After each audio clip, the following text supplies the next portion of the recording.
जय शनिदेव, जय श्री राम भाइयों। आपका श्री हरि कृपा चैनल में स्वागत है। आज का जो हमारा विषय है, महिलाओं के चेहरे पर और हाथ पर कहाँ पर तिल होने पर गुप्त धन योग बनता है और शुभ योग बनता है या फिर अशुभ योग बनता है, इसके बारे में आज हम चर्चा करने वाले हैं। आपने अगर चैनल को सब्सक्राइब नहीं किया तो सबसे पहले चैनल को सब्सक्राइब करिए, लाइक करिए, शेयर करिए। सबसे पहले भाइयों मैं आपको कहना चाहूँगा कि जो सभी महिलाएं हमारे बहन और माता समान है, किसी का भी दिल दुखाना हमारा कोई मकसद नहीं है।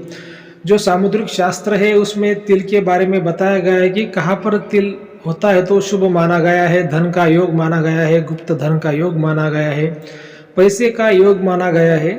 उसके बारे में आज हम चर्चा करने वाले हैं। वीडियो को पूरा देखिए। जो चैनल का संदेश है भाई, धर्म के खिलाफ, कानून के खिलाफ आप कोई भी काम मत करिए। जो समाज में अंधश्रद्धा है, अंधविश्वास है, उसको कम करना यही हमारा मकसद है। भाइयों देखिए कि जो महिलाओं के चेहरे पर आपने देखा होगा कि बहुत से महिलाएं होती हैं, उनके चेहरे पर तिल होते हैं।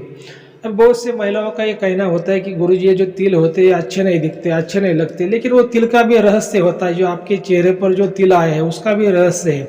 जैसे आपके हाथों पर रेखा है, माथे पर रेखा है, आपके हाथों की उंगलियां, पैर की उंगलियां कुछ ना कुछ आपका भविष्य बताती है। आपकी बॉडी आपका भविष्य बताती है। वैसे ही जो तिल होता है वो भी आपका भविष्य बताता है। तो क्या बताता है?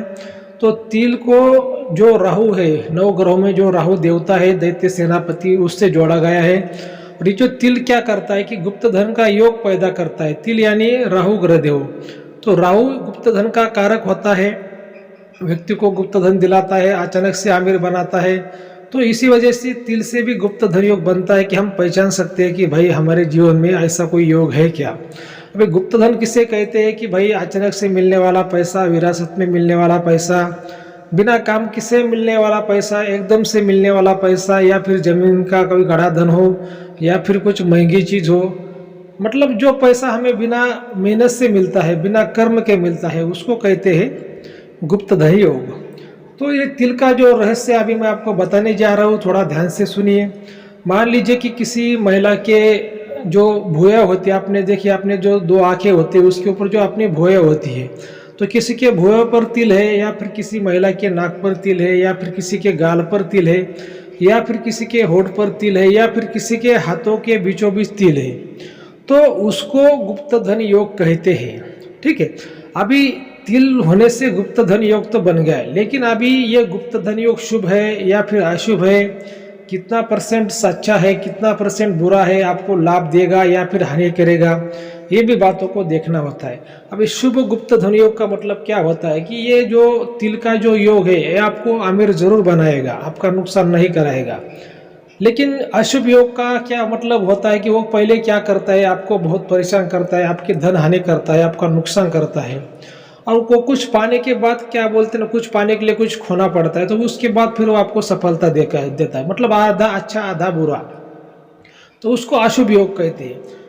तो ये जो तिल तो मैंने आपको बता दिया कि ये जो 4 जगहों पे आपके तिल है, तो मान लीजिए कि गुप्त धन योग आपके जीवन में बनता है। ठीक है। अब ये शुभ योग के बारे में आपको बताऊंगा। ठीक है। मान लीजिए कि आपके जो भुई है उस पर तिल है, मतलब राइट साइड की जो भुई आपकी है, दाहिने बाजू की, उस पर अगर तिल है तो शुभ योग है। जो आपका नाक है, नाक के राइट साइड में, मतलब जो आपका जो दाई तरफ का जो नाक का जो भाग है उस पर अगर तिल है तो वो भी शुभ है। जो ऊपरी होठ पर तिल है तो वो भी शुभ है। राइट हैंड पर अगर आपके तिल है तो वो भी शुभ है, लेकिन वो तिल ऐसा मुट्ठी में बंद होना चाहिए। तो ये हो गई शुभ तिल योग की बात। अभी अशुभ तिल योग कौन से है?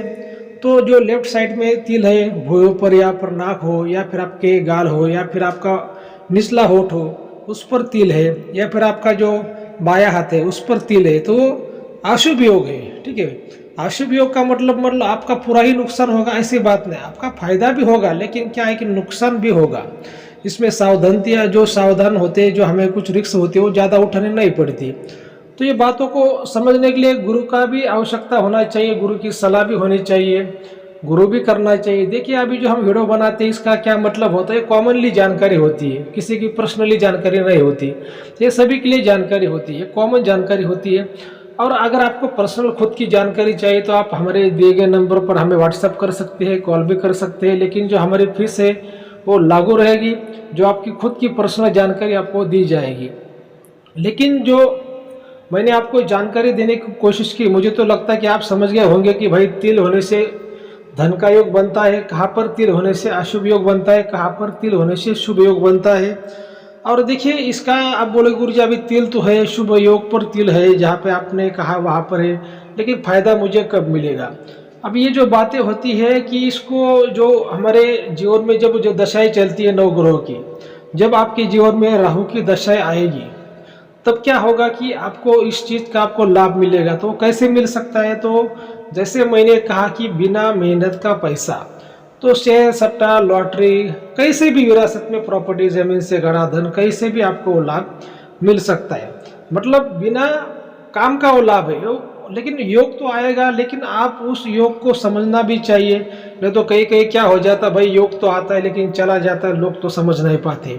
वो बोलते हैं ना, कभी कभी स्टेशन पे ट्रेन आती है और चली भी जाती है, लेकिन कोई पैसेंजर ऐसे होते हैं कि वो पढ़ नहीं पाते भाई कि ट्रेन कहाँ से आई है कहाँ से जा रही है, तो फिर वो उनकी ट्रेन छूट जाती है। ये वैसी बात रहती कि आप स्टेशन पे हो, ट्रेन तो आई ट्रेन तो चली गई, लेकिन आपको पता ना भाई कौन सी ट्रेन थी, कहाँ से आई और कहाँ गई, लेकिन ट्रेन तो आपकी थी। वैसी बात है कि योग को समझने के लिए भी गुरु की आवश्यकता होती है।